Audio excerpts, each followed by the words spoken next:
Starting Marvel was very easy.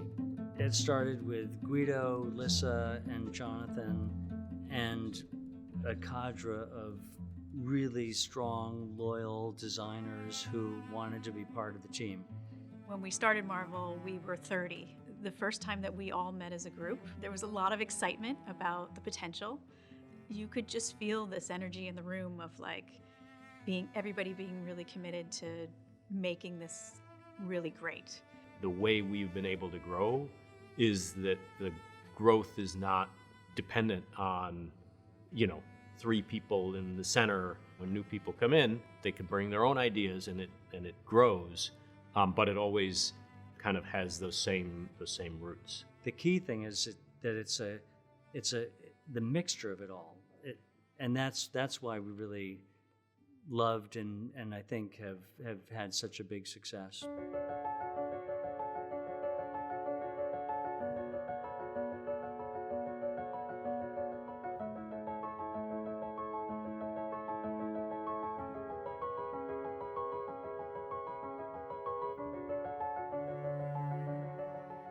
St. Anne's Warehouse is such an important project for who we are. We really just tried to be true to the structure itself, and then also true to the ethos of St. Anne's.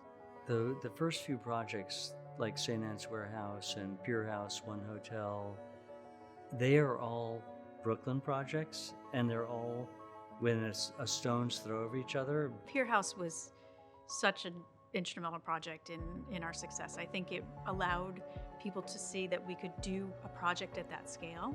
There's definitely the DNA of the place emerges and grounds you in that sense of authenticity and materiality, and if it washed up on the beach, you can use it. That was our mantra for Pier House and One Hotel. There's a real connection to the landscape and public space. That's become so much of what we are. It's always been part of our thinking that the building sits in this very large apron.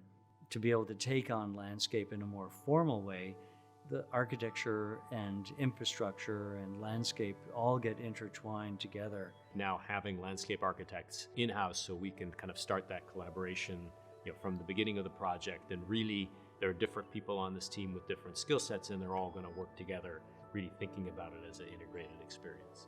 When Marvel New York started working with the San Juan office, we didn't necessarily know what to expect of each other. There was a strong emotional affinity. People in the San Juan office were people who had worked with Jonathan's father. They obviously were very close to Jonathan through his father. For Jonathan, they were almost like, they were really like family. And so it just felt like this great moment of, well, we could really combine efforts and have this practice be part of our practice.